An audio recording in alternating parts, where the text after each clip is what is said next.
Yo,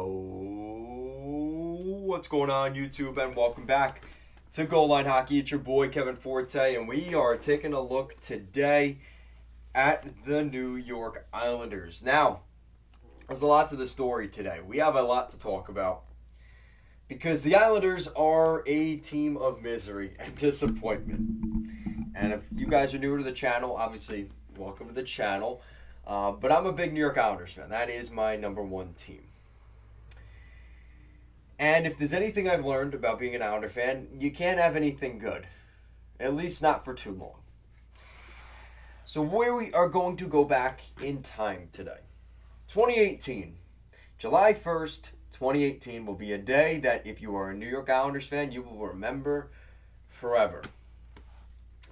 The state of the organization in that 2017-18 season, Doug Weight was the head coach of the Islanders, Garth Snow was the general manager of the New York Islanders, and the team was in flux. The Lighthouse projects to renovate the Nassau Coliseum and the surrounding area kept falling through. Taxpayer dollars weren't going to get it done. Those projects kept falling through. They were going to Barclays Center, right? And just things were not going well. The Islanders were an organization with stability issues and questions of their future. Going into free agency, John Tavares had not signed a contract yet of that July 1st of 2018. And on Canada's Day, the Toronto Maple Leafs announced via Twitter from John Tavares the Pajama Boy picture, the infamous Pajama Boy picture with John Tavares announcing he would fulfill his lifelong dream of becoming a member of the Toronto Maple Leafs. So he left the Islanders, his franchise team that had drafted him first overall, and he was supposed to be the savior of the Islanders. Leaves the team in free agency, and that is the first summer with Lou Lamoriello and Barry Trotz. Tavares knew that going into that signing. That day, July 1st, Barry Trotz and Lou Lamoriello were already on board with the Islanders. So 2018 is a disappointing year, right? I mean, the season went well, right? The Islanders made it to the playoffs and Leonard and everything that happened, but still, they lost a big name player. The stability of the future of the franchise became a little bit less clear. A year later, July 1st of 2019. Another disappointing day in New York Islanders history. Artemi Panarin is supposed to go to the free agent market. He's told everybody that he's going to New York. Didn't say necessarily where, because there are two New York teams, but he's going to New York. And Columbus knew that. They knew a year out, unlike John Tavares, they knew a year out he was going to test the free agency market, and that's what he was going to do. He goes to free agency. And the night before, I'll never forget, the whole time everybody assumed it was going to be the Rangers, but out of nowhere, the Islanders had given a very lucrative offer, which would have involved Artemi Panarin and Sergei Bobrovsky coming as a package to the New York Islanders. Which, looking back now, the Islanders did pretty well not signing Sergei Bobrovsky to the contract they did. But that was the package. Bobrovsky and Panarin, both from Columbus, coming over to Long Island to help build the Islanders. They've got their number one goalie in Bob and their superstar scorer in Artemi Panarin. The Islanders had offered up to $11.5, $12 million per season on a contract. And it turns out Panarin never wanted to go to the Islanders in the first place. He just used it as leverage to get more money from the team he always wanted to go to, which was to play for the Islanders' crosstown rivals, the Broadway Blue Shirts. That was the plan all along. So another knock for the New York Islanders. Two disappointing free agencies in a row for the New York Islanders. 2020 wasn't as much of a disappointment. They kept Anders Lee at the last minute. That could have very well been another disappointment. Anders Lee had fielded an offer from Minnesota and Montreal on the first day of July 1st of free agency, but he elected to stick with the team that meant so much to him and decided to stick around. So that was actually 2019, I have to say. That was 2019, which, again, he was the next captain. So the look of him being the next captain to replace Tavares and then leaving it in free agency a year later from Montreal or Minnesota really would have hurt the Islanders. But he did stick around. That was the positive of that 2019. Like I said, 2020, nothing really happened. It was obviously COVID and everything like that. Then we get to 2021, which was last summer. And I was hearing a lot of reports that the Islanders are going to make a huge pitch for pending Colorado Avalanche captain Gabriel Landeskog. Landeskog was the big fish last summer that everybody was talking about. He ends up re-signing with the Avalanche at the last minute, and the Islanders were never going to get their shot necessarily at him. And there was rumors he could have gone to St. Louis or Boston ahead of the Islanders, but being a hopeful Islander fan, you just thought there could be something there. So another year of disappointment. And then 2022 comes. Now, mind you, what's the theme every year of the Islander player that's attached? The biggest name free agent that's a scoring sniper player. And the Islanders have missed out on all of them and actually let one of them in their own organization go. Johnny Hockey Gaudreau, Calgary, from southern New Jersey, grew up a Philadelphia Flyers fan, and because of the absolute mess of the Philadelphia Flyers organization, he wasn't able to re-sign because they couldn't get the money in order to keep him or to bring him in. So New Jersey became a contender, and the Islanders seemed to be the front runners for Johnny Gaudreau. And I mentioned Boston because he did play at Boston College.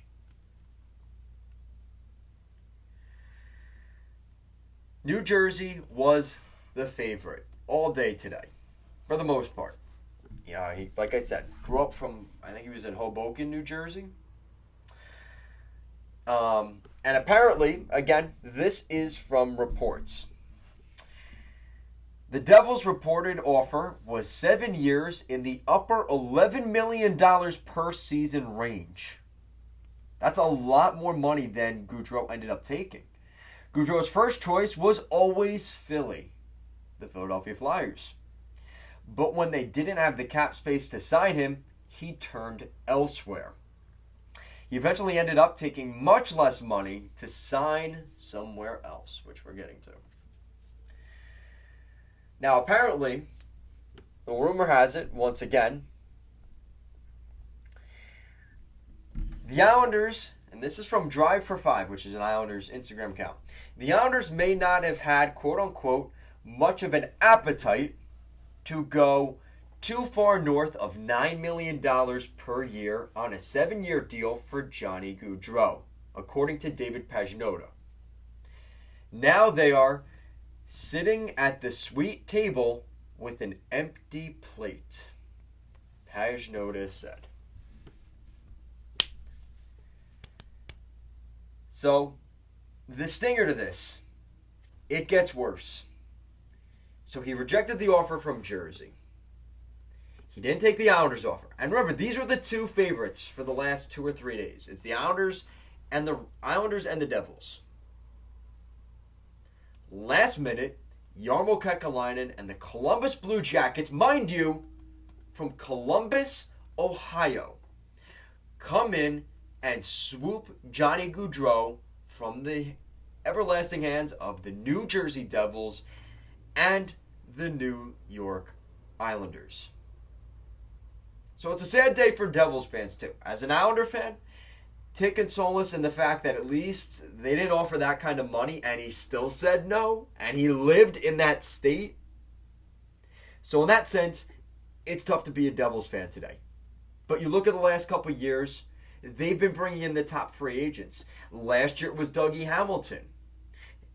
Who was it 2 years ago? They brought somebody in 2 years ago. They've been bringing in the top overall draft pick the past couple of years as well. So it's not like the Devils are struggling in free agency or they're struggling at the draft necessarily. So they had one bad year this year. Yeah, that one hurts. That's going to leave a mark. But this is now, since 2018, since Lou Lamoriello came to the Islanders, this is the third time in 4 years the Islanders were in on a guy but couldn't get it done. And I get it. There's 32 teams now in the National Hockey League. It's difficult to sign guys in free agency. You can't rely on that. Because the reality is there's going to be probably one team that has a better fit, has more money, has this or has that. But that wasn't the case for Gaudreau necessarily. That wasn't the case. He was down to 3 teams legitimately, and I'm not including Columbus. Philly, New Jersey, and the Islanders. And I talked about this the other day. The Flyers are a shit show. They blew up their roster. They just traded their captain, Claude Giroux, at the deadline. And who knows where they're going now. I mean, losing out on Gaudreau now, they are in a tailspin. So the fact he still wanted to go there after all of that. The Devils, who, yeah, they have a ton of cap space. They could have given them the sun and the moon. But they're not very good. But they do have some talent there. But the Islanders should be able to beat out New Jersey right now, especially for free agents. The Islanders wouldn't have gotten Gaudreau out of Philly, wouldn't have gotten him out of Jersey. And the Blue Jackets, listen, shout out to my Blue Jackets fans from Columbus, Ohio, and around that area. He'd rather play in the Midwest, in Columbus, where it gets very cold, super small college town, instead of playing in New York with a team that has, some would argue, structure. They made it to the Eastern Conference Finals and were so close to beating Tampa both of those years in 2019, in 2020 and 2021. And they couldn't lure a free agent in. Again. So this is an interesting thought. And this is from Isles Nation. 3 options here. What do you guys think of this? Lou decided that he wasn't worth more than $9.8 million per year. Because the Islanders did have the money to do that. That's the first option, A. B. Lou built a team that is less desirable to free agents than the Columbus Blue Jackets. That is very concerning and kind of blood boiling and toe curling to hear. And C. Lou couldn't sell a Jersey kid about why Long Island would be a better place to live than Columbus, Ohio. And they argue, from Isles Nation, all 3 of those are fireable offenses. Here's the thing. Lou Lamoriello has a very difficult job, and I don't envy his job. As much as people say, oh, I want to be an armchair GM, NHL GM mode is so fun. It's not like that in the real world. And I understand that. But then you make a trade. Or you do something. Because now the Islanders are ass out. Their ability to bring somebody in now is going to be extraordinarily difficult. Because they have no leverage of anything. There is nobody left to pry from here or there or that guy or that guy. That's it. I don't know what the Islanders do here. All the guys that are scoring players in the National Hockey League are kind of out. They've signed or been traded. Look in this year. How many opportunities the Islanders potentially had? Philip Forsberg stayed in Nashville. No guarantee he would have signed with the Islanders, but they could have had a seat at the table. Okay. Forsberg. Kevin Fiala got traded to the Los Angeles Kings for a package the Islanders easily. The Islanders very easily could have found a way. But they didn't. That's Lou. Lou had to get that done. A couple years ago, Matt Duchene hit the free agency market. He decided to go to Nashville. The Islanders couldn't sell Duchene to go to the Islanders. The Islanders couldn't convince Panarin to go to the Islanders. The Islanders couldn't even convince John Tavares, who was drafted first overall by his own team, was there through thick and thin through those first 5 years of this organization, and he left. This is not going to work. because of those A, B, and C options I mentioned, I think it's a little mix of all three. But the fact that B is on the table is really concerning to the New York Islanders. And that, I'll remind you, Lou built a team that is less desirable to free agents than the Columbus Blue Jackets. Just think about that for a second. And again, Blue Jackets fans, I'm sure you're all watching, right? The Islanders shouldn't be in the same category as them. They want to win a championship. Last year we were talking about how the Islanders should be, if they get that final piece, if they could just get that one guy that can score goals consistently and get them to become a lethal power play and can just get them that last second goal that they need in an important Game 7, a goal that gets them into the playoffs, gets them home ice in the first round, clinches a series. Lou Lamoriello has been there since 2018. It's been 4 years since Lou Lamoriello joined the New York Islanders, and they have not found that guy. It's one thing when there's patience. I get that. It's been 4 years. And that has been the priority since he got there. Because what was part of the reason John Tavares left? Because there weren't wingers around him that were good enough. Who did he always play with? John Tavares always played with Kyle Oposo, Matt Molson, he just retired. Congratulations. Nino Niederreiter, who he got traded because he didn't like it with the Islanders. He wasn't getting ice time.